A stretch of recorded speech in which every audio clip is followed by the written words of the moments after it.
It is time for Basketball in Focus. Shane's Rib Shack, big Thursday night. A lot going on this evening at Shane's. A lot of things happening in Shane's Rib Shack. A lot of things happening around town, too. The basketball tournament coming in, the Hayco Invitational coming up. 2015 edition, 40th annual tournament. And with us tonight, Dan Goley is in charge of quite a bit of this tournament work. He's the president-elect of the Greensboro Sports Council. Dan, good to see you again. Andy, great to see you. Thank you. Thank you for being here. Can you kind of tell us what is the magic, the beauty of this Hayco Invitational tournament? The magic is that it is Guilford County. It started 40 years ago, 1976, with the four Greensboro schools, Smith, Dudley, Page, and Grimsley. We've now expanded it to 8 high schools, all here in Guilford County. And by doing that and keeping it local, the support that we get from the community for this event is unbelievable. It's allowed us to put on a tournament that's unequaled in the Southeast in terms of a high school basketball tournament, but also it has created an opportunity for us to be able to give back to the participating schools, which last year we crossed the $1.6 million mark, which is totally related to the support that we get from the Guilford County community. You look at these schools, talk about how, though, when the schools do get that money, I guess that's their money to kind of spread out and use as they need to use inside the athletic department. I'm sure that's always, every year, got to be a big boost to the programs. It is. Last year, we gave to each of the 8 participating schools $14,000, which, with folks that are running on tight budgets, that extra little bit helps make things in their athletic departments just a little bit nicer wherever they'd like to spend it. And you think about that, when it comes in about that time of year, that's a big plus, too. A big plus. It is. Coming off football season, which is their number one cash-generating sport, and to have that injection come in to help support the non-revenue sport, shall we say, is a true help to the high schools. And the tournament's been going now 40 years. That's quite a bit of history behind the tournament. And a good thing you've got going this year, you've got back in the fold, the Dudley Panthers are back. The Dudley Panthers are back. We've been without them for 7 years. They had an opportunity a number of years back to participate in some other tournaments over the holiday seasons, and so we lost them. Getting them back this year is a wonderful thing. They were one of the original schools in 1976 and actually won our inaugural event in 1976. Wow. A lot of history there. The Panthers have won 10 titles, been in the championship game 19 times, which is almost 50% of the championship games that we've had. So having them back is great for us. It's great for Guilford County because they're such a part of the basketball community. And a good history among the coaches that led them back in those days. I remember Coach Chatham, Jack Chatham. I remember Bill Chambers was there one time. Absolutely. At Dudley. And they've had a lot of good, Steve Hankins there over the years leading that team, and Coach Price later led the team. Yep. They've had a lot of success, and I know they're happy to be back in the tournament because it seemed like back in the day it was kind of crazy. We talked about these things over the years with different tournament chairmen, different tournament representatives and people. The funny thing was when Dudley would be in those other tournaments and they were back in town when they finished, you'd always see them out at the Coliseum special events. They'd be there probably a couple of 200 or 300 students there just watching, and they want to be back in it. Absolutely. Dudley brings a bigger crowd than any other high school that we've ever had involved with this tournament, and so they definitely show their support when they're there, and we're thrilled to have them back. And it's a good thing too. I remember back one year we had the free throw shooting tournament. I'm not sure if I think Helen Terry might have been in it. She may have come close. I know Sam Hunt used to always win that back when he was younger. Now he's at NCA&T, but I mean back in the day it was close. I think Helen Terry may have won maybe a couple of rounds there, former Dudley player. But I mean you get a lot of Dudley people involved, having a good time enjoying the tournament. It's good to have them back. It's good to have the tournament continue like it has over the years too. I mean another good infusion over the years too. We may talk a little bit about Coach Johnson will be here later tonight. When Greensboro Day entered that tournament, it made it a little bit different, but it also made it more competitive too, made it more interesting. It really does. The Greensboro Day has been a great addition. Again, it's a Guilford County school. It's part of our basketball landscape. He's won multiple state independent titles, and to have the Greensboro Day as a part of this tournament is something that we're very proud to have him and very thrilled to have him. And what are you talking about now? Maybe 4 straight championships for Coach They've Johnson? won 3. He's going for his 4th. The men are the number 1 seed this year. Northwest is the 2nd, and it's always a pleasure to watch a Freddie Johnson coach team. A lot of competition out there, too. You mentioned Northwest, number 2 seed, and on down the line, you've got Northern Guilford's men, Ragsdale's men, Dudley's back in, I think, at number 3, and Ragsdale's having a good year. I think they've only lost 1 game, so from top to bottom, I think Freddie's team will face Smith in the first round. Correct. But from top to bottom, there's not a lot of difference as you might see some years among those men's teams. And it always amazes me that it's December, it's relatively early in the basketball season, but the quality of competition that we've had for the last 5 or 6 years, both men's and women's side, has been phenomenal, and it's definitely worth the price of admission to see it. And about those women's teams, I mean, look at Northwest Guilford's women, the number of times that Coach Joyner's had her team in the finals, and Coach Jones over at Page, the number of times they've been there too. Yeah, they have. They've gone out a number of times. Northwest is the number 1 seed this year. Debbie Jones Pirates are the number 2 seed, and I would anticipate we will see them play each other again soon. But Page is the 3-time defending champion right now. And you think about it too, Northern Guilford's got a good squad among the women's side. They've got that real tall young center, the freshman from last year, Alyssa Canane, about 6'3". Then Northwest has got that young lady people be watching, Elizabeth Kitley, Ralph Kitley's daughter, about 6'4". That's right. You've got some great young talent in that tournament. We do. And the quality of women's basketball over the last 10 years has just improved dramatically. It's not a game played by a different standard than the men anymore. It's very much the same and very enjoyable to watch. I'll tell you one thing, you're exactly right, because you could almost market in some ways, if you're looking to market a tournament. You love having the two together, but the women have become so good, you could almost market a separate women's tournament because of the talent level, the way it's grown, the way it's changed, and what the competition on that end is really growing fast. Absolutely. I think we do a great job of integrating the men and women throughout the tournament. If you win, you play on the main court. That's right. Just the way it goes. Yeah, you go from the side court to the main court for the semifinals and on to the finals. Absolutely. I think I'm looking forward to the big tournament. And again, let's quickly refresh everyone's memory about the dates when the tournament begins. It's not too far away, about a week or so away. It's almost here. It is. It's hard to say that it's after Christmas, but that now is 10 days from now, 9 days from now. We will crank up on Saturday, December the 26th, with the first game roughly at 11:30 in the morning, and we will have the 8 games each day, starting on Saturday the 26th. The North Carolina High School Athletic Association won't let us play on Sunday, so we have to skip Sunday, and we will finish up on Monday and Tuesday with the championship games being at 5 and 7 o'clock on Tuesday night. And as far how do you go around this? Because you got to think about it some. I know when you guys do a lot of strategy because you got a Greensboro Sports Council, got a number of men working and ladies as well on that council, on the board, young men, young women, and veterans there as well. How do you strategize? We're in a big steam room meeting, the old boiler room type meeting from years ago. How do you strategize to get ready? Because you look at it like we're playing Saturday, we got to take Sunday off, and we got to come back. How do you work that strategy? Well, we actually looked at that, and just from the history, we found out that on a Saturday night, your draw is so much better. So many more people are available to come out, and the crowds are traditionally great on a Saturday night. You do have to take Sunday off, but if we'd gone Monday, Tuesday, Wednesday, then you'd had 3 straight days that, quote unquote, are working days for people. Good point. And so it cuts down on people's availability to get there. We'll get the great turnout on Saturday, but we still get good turnouts on Monday and Tuesday, especially for the championship night. And a good point you bring up, you probably should get maybe an extra star. You go back to the next Greensboro Sports Council meeting. The star would be the fact you got Saturday, which is an off day, plus Saturday's the day after Christmas.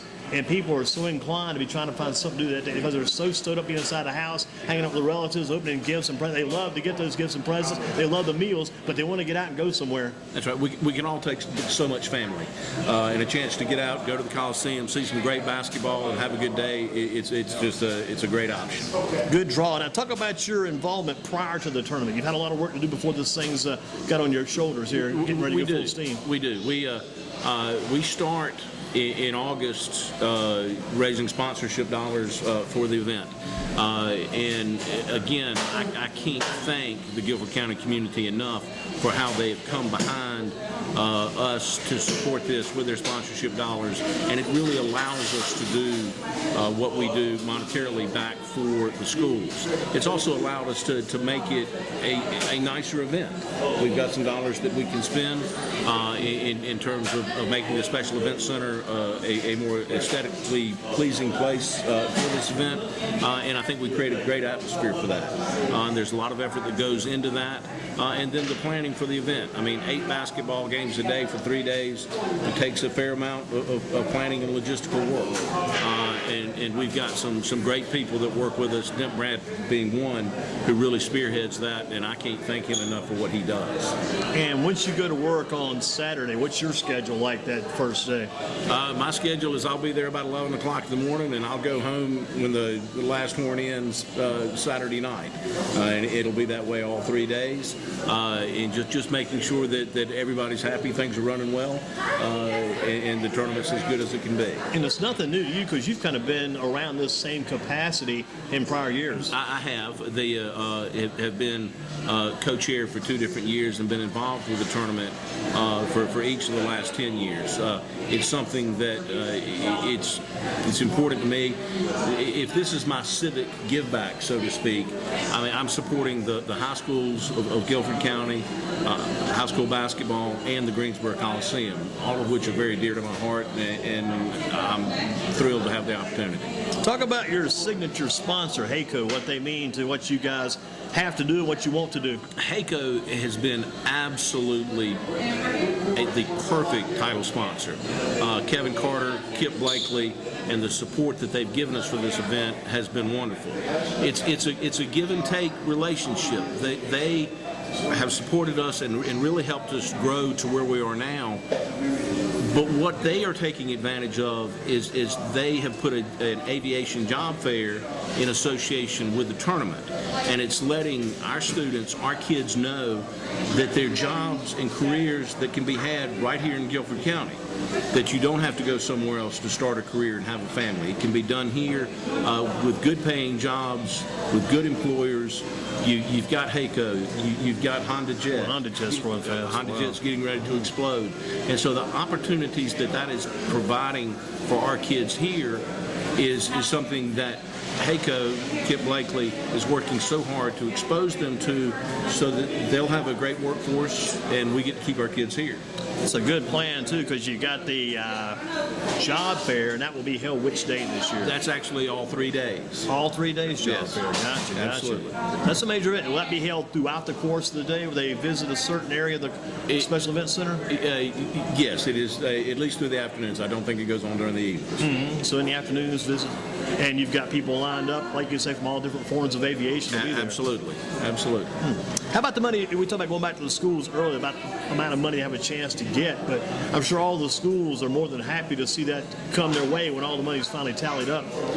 Yes, it's a, like I said before, it's a great injection for the schools. It comes at a good time, and we've kept folks involved with us for a number of years. I think they enjoy the event, and to have a holiday tournament that is a pleasure to play in and then economically beneficial is a pretty good tag team. And about the tournament, going back to the sports council people that help you, you talked about Demp Bradford earlier, mentioned Demp. I know Rob Goodman's heavily involved with you guys on that top level, that top tier. We don't want to leave anybody out, but you can't name everybody because there's so many people involved. But back toward that top tier, there are quite a few people making this spin, and Chris Lowe's one of those people who's going to join us later tonight. Yeah, Chris Lowe and Valerie Edson are the co-chairs of this year's event. Rob Goodman, you cannot say enough about because of his media experience and sports experience. What he brings to the table from a logistical standpoint, from an operational standpoint, is invaluable. And I'm so thrilled to have him. And Chris and Valerie have done just a superb job putting this year's tournament together. Who tapped you on the shoulder and invited you to kind of come this way and join the Sports Council? How long have you been involved, and how did you get involved? I've been involved for 10 years, and it was an organization that I knew of, and there was Kemp Reese, who was one of the founding members of the HACO, worked to get me in. It took him a little while. Folks had to make sure I was okay, so it took a few years, but they finally let me in, and it really has been the most rewarding thing I've done in terms of involvement with Greensboro since I've been here, and I've been here since 1986. Talk about the type of work you do when you're not involved with the sports guys. Where are you working, and what kind of business are you involved in?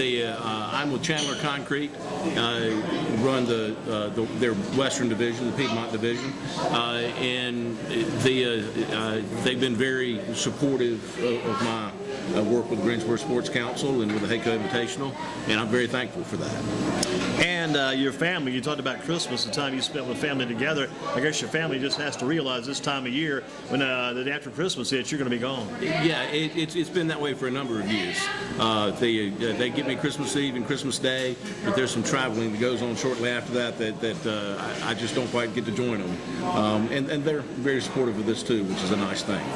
You got a lot of guys that have been with you for a long time. You mentioned a couple of people already, Kemp Reese, I think, and I was looking back over the program a while back and saw Mr. Bett's name in there, Stanley Frank's name in there, some of the founding charter members back in the day, that first year back about 76 when they began this tournament, and some of those men are still around, and a lot of their family members are still around, and these kind of guys, they get involved, they just stay right with you, and they're heavily involved forever. It's unbelievable. Jim Betts, I guarantee you, will be there working the tournament this year, and he takes pride in it. I mean, this is something that he helped create, and to have the 40-year run that it has had in terms of the success of being a basketball tournament, but also a fundraising machine back for the high schools, he and the folks that founded this deserve a lot of credit.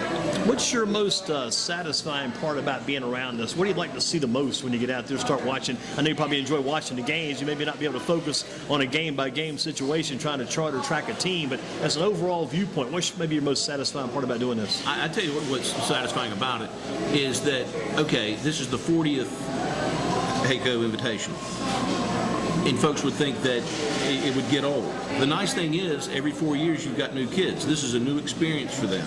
The enthusiasm that you see out of the students involved is a great thing, and that's very satisfying. We put on a very nice tournament, and those that are participating in it enjoy it and want to come back, and to know that we can do that is a very satisfying thing. I guess it's a good thing too, like I said, new group of kids, new group of families, new group of parents. Absolutely. Everything kind of turns over. Absolutely. But like I say, going back to the charter members of the Sports Council, you still see a lot of those, I know a lot of these dads that have these sons, and dads and sons like to go watch ball games together. Yes. Even when they get older, you still see those guys coming back to watch again. And even when the kids, sometimes the kids move on to college and they come back for Christmas, or some of the kids move from one school to another, they still like to come back and watch. Absolutely. We have the folks that we've seen year after year after year, both inside the Sports Council and just in the community in general.